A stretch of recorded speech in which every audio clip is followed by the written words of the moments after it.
ఎవరికైతే పిలుస్తారో వాళ్ళు మాత్రమే రావాలి. దయచేసి అర్థం చేసుకోండి. ఏంటంటే బిరుగులు ఎత్తులు తోలితే పొద్దు మునగదు, బిరుగులు ఎత్తులు తోలినామంటే పొద్దు తోలితే పొద్దు మునగదు. పొద్దు మునగాలంటే సమయం కావాలి, సమయం దాటాలి. కాబట్టి ఇంకా 11 నెలలు అయింది. 11 నెలలైనా చాలా మందికి గవర్నమెంట్ వచ్చి ఉత్సాహంలో ఉన్నారు. మనకి ఉత్సాహంలో ఉంటారు, అవతల అంతలక్క ఉత్సాహంలో ఉంటారు. గవర్నమెంట్ వచ్చింది కాబట్టి ఈ 11 నెలలు అనేది మన గ్రేస్ పీరియడ్ మనం పెట్టుకోవాల్సిందే.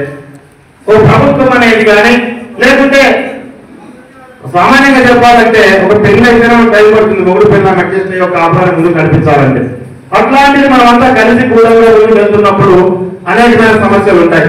అందులో కొంతమంది ఆ సమస్యల్ని మరింత ఎక్కువ చేసే ప్రయత్నం అనేది కూడా చేస్తుంటారు. దాంట్లో కొంతమంది ఆ పక్క నుంచి, కొంతమంది ఈ పక్క నుంచి, ఎంత మన పక్కలో ఉన్నా కానీ మళ్ళీ మెల్లిపోయి ఆ పక్క ఉప్పందించడము, అవసరానికి పోవడము, అడుగులకు మడుగులు ఎక్కడము, మోచేతి కింద నీళ్లు తాగడము, ఇటువంటి అనేకమైన పనులు కొంతమంది చేస్తుంటారు. కానీ పిల్లి కళ్ళు మూసుకొని పాలు తాగితే చూడలేదు అనుకోవడం అనేది పిల్లి చాలా అవివేకంగా ఆలోచిస్తుందో చేసేవాళ్ళు కూడా అలానే ఉంటారు. కానీ ఇప్పుడు మహానాడు పెట్టినట్లేదు, వార్తలందరూ మాత్రం నన్ను ఫుట్బాల్ ఆడినట్లుంది. ఎంతసేపు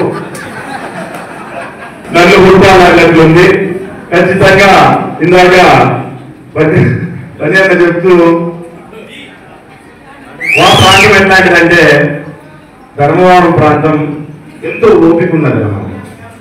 ధర్మవరం నియోజకవర్గము, ఇక్కడ ఉన్న ప్రాంతంలోని ప్రజలు, ఇక్కడ ఉన్న కల్చర్ ఏంటంటే ఓపికతో ఎంత సమస్య అయినా, అంటే భూదేవికి ఉన్నంత ఓపిక నియోజకవర్గానికి ఉంటుంది. నాటి నుంచి చూస్తున్నాం, మనం నియోజకవర్గం కాదు, నాటి నుంచి చూస్తున్నాం. ఎన్నో ఇబ్బందులు వచ్చినా, సమస్యలు వచ్చినా ఒక్కొక్కటి ఓపికగా భరిస్తా ఉంది ఈ ధర్మవరం అనేది. అట్లాంటి ధర్మవరంలో వాస్తవంగా చెప్పాలంటే నాకు కూడా ఇక్కడికి వచ్చేంత వరకు నాకు పెద్ద ఓపుకుండేదేం కాదు. చాలా అన్న చెప్పినట్లు వేట అన్ని ఆధారాలమే. కానీ నియోజకవర్గానికి వచ్చిన తర్వాత చెప్తున్న ప్రతి మనిషికి స్టేజ్ బై స్టేజ్ ఒకసారి దొంగడం నేర్చుకుంటారు, నడవడం నేర్చుకుంటారు, మాట్లాడడం నేర్చుకుంటారు, తినడం నేర్చుకుంటారు, చదవడం నేర్చుకుంటారు, చూడడం నేర్చుకుంటారు. అన్ని ఈ రకంగా ఏ రకంగా మనిషి పుట్టినప్పటి నుంచి పరివర్తన అనేది చదువుకుంటూ ముందుకెళ్తుంటారో అదే రకంగా ధర్మవరం కూడా చాలా ఓపికను నాకు కూడా ఇచ్చిందనే విషయాన్ని నేను తెలియజేస్తున్నా. ఓపిక అనేది ఈ ప్రాంతానికి వచ్చినాక, ఇక్కడ ప్రజల్ని చూసినాక, ప్రజలతో కలిసి నడిచినప్పుడు ఈ ధర్మవరం ప్రాంతం చాలా ఓపికనిచ్చింది. కానీ దాంతో పాటు నేను ఒరిజినల్ మర్చిపోకూడదు కదా, ఒరిజినల్ మర్చిపోకూడదు కాబట్టి ఒకటి చెప్తాను. ఎట్లుందంటే మేము ఎట్లాంటి ప్రాంతం నుంచి వచ్చినాము, ఎట్లాంటి బ్యాక్గ్రౌండ్ నుంచి వచ్చినామంటే అవసరమైతే అరిచే కూడా ఆ విధంగా మారుతుంది, అవసరమైతే అరిచే కూడా ఆ విధంగా మారుతుంది. అవసరం లేదనుకో గొడ్డలు కూడా కట్టెలు కొట్టుకుంటుంది. అవసరం లేదంటే గొడ్డలు ఏం చేస్తుంది, కట్టెలు కొట్టుకుంటుంది. సో అటువంటి పరిస్థితుల్లో మనం కూడా ముందుకెళ్ళాలి. యుద్ధం తప్పదన్నప్పుడు అరిచే కూడా ఆ విధంగా మారుతుంది. ఏదైనా సరే రాత్రి గమ్మంటే రాత్రి అవుతుంది, పగలు గమ్మంటే పగలవుతుంది. చాలా గ్రామాల్లో వింటాంటాం. మనకు సమస్యలు ఉంటే మనం చదువుకోకపోవచ్చు, కానీ గ్రామాల్లో బయటకు వెళ్ళినప్పుడు పని చేయలేని పరిస్థితి ఒక నాయకుడికి వచ్చిందంటే ఆ నాయకుడు చచ్చిన శవంతోనే సమానం. వాస్తవం. ఎందుకంటే నాయకుడు అనేవాడు 10 మందిని ముందుకు నడిపించడానికి తయారయ్యేవాడు, 10 మందితో కలిసి నడిచేయడానికి కాదు. అట్లాంటి వ్యక్తి మాట జరగలేదు అన్నప్పుడు ఆటోమేటిక్ గా చచ్చిన శవంతో సమానం. కానీ శవంలాగా నిలబడడానికి మన సామాన్య మనుషులు కాదు, మన వెనకల పెద్ద చరిత్ర కలిగిన పార్టీ, చరిత్ర కలిగిన నాయకులు ఈ రాష్ట్రాన్ని అభివృద్ధి పదంలో నడిపించి రాజకీయాన్ని ముందు నడిపించగలిగిన నాయకుల స్ఫూర్తి మనతో పాటు ఉందనే విషయాన్ని దయచేసి గుర్తుపెట్టుకోండి. ఈ రోజు నేను ఒక వ్యక్తిగా ఇక్కడ తయారు కాగలిగాను, నాయకుడిగా నేను తయారు కాగలిగానంటే నేను పరిటాల రవీంద్ర గారి స్ఫూర్తితో ఇక్కడికి రాగలిగాను. పరిటాల రవీంద్ర గారి కొడుకుగా మీరంతా నన్ను ఆదరించగలిగారు కాబట్టి, నన్ను వారసుడిగా నాకు వారసత్వం రాలే, బాధ్యతతో కూడిన వారసత్వం వచ్చింది నాకు. దాన్ని గుర్తు పెట్టుకుని ముందుకు రాగలిగాను కాబట్టి మీరందరూ కూడా నన్ను మీలో ఒకటిగా తీసుకోగలిగారు, నాతో పాటు కలిసి ముందుకు నడవగలిగారు.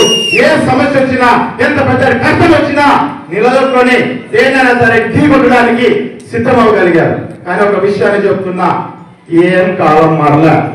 ఆ రోజు నుంచి ఈ రోజు దాకా ఒక విషయాన్ని చెప్తున్నా, సమస్య గ్రామంలో జరుగుతుందంటే ఈ నియోజకవర్గంలో ఒక నాయకుడుగా నాకెంత బాధ్యత ఉంటుందో గ్రామాల్లో కానీ మండలాల్లో కానీ మీరే అంత బాధ్యత తీసుకోవాలా. గవర్నమెంట్ వచ్చింది కదా, పరిగెత్తుకొని వచ్చి మన ఇంటికాడకు వచ్చి పనులు చేస్తారని పెట్టుకోవద్దండి. పోండి, కూర్చోండి, మాట్లాడండి, అవసరమైతే కాలాలు బట్టి నిలదీసి పని చేపించండి. ప్రజలు మాట్లాడతారు. ఇక్కడ ఉన్నాయి కొన్ని సమస్యలు ఉన్నాయి కాబట్టి చాలా మంది రకరకాలు చెప్తుంటారు. వాళ్ళకి చెప్పు, వీళ్ళకి చెప్పు, ఇంకొకటి చెప్పు అని.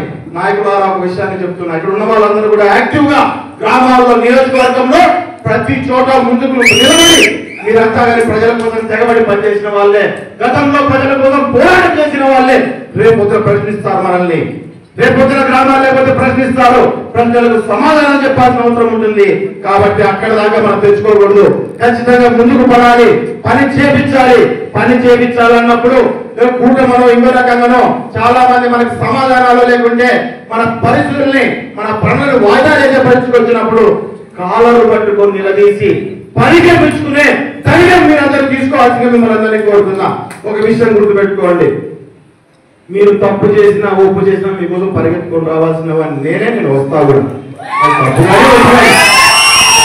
నేను నిలబడేకేం లేదు, ఉండే నాకు సంబంధం లేదు, అనేది లేదు. నువ్వు తప్పు చేసి పరిగెత్తుకు రావాల్సిందే మావాడప్ప, నువ్వు ఒప్పు చేయ మావాడు అని చెప్పి నేను రావాల్సిందే. కాబట్టి ముందే నాకు ఆలోచన పక్కన పెట్టండి. ఈరోజు ప్రజల దగ్గరికి మనం పోయి రేపు పొద్దున మన మాట చెల్లుబాటు కావాలంటే ఒక నాయకులుగా ఖచ్చితంగా వాళ్ళకు పనులు చేపించే పరిస్థితి, కనీసం వాళ్ళ పక్షాన్ని నిలబడే పరిస్థితి మనకు ఉండాలా. ఈ పక్షాన్ని నిలబడటానికి మనకు గవర్నమెంట్ అవసరం లే. గవర్నమెంట్ రానప్పుడు ఇక్కడ ఎంతో మంది అరాచక పాలన ఈ ధర్మాలలో జరిగినప్పుడే మనం కూడా అన్ని పక్కన పెట్టి పరిగెత్తిన ముందరికి. మనం అట్లాంటప్పుడు ఇప్పుడేం భయపడేది ఏముంది? ఎందుకు ఇలా పడుతున్నారు?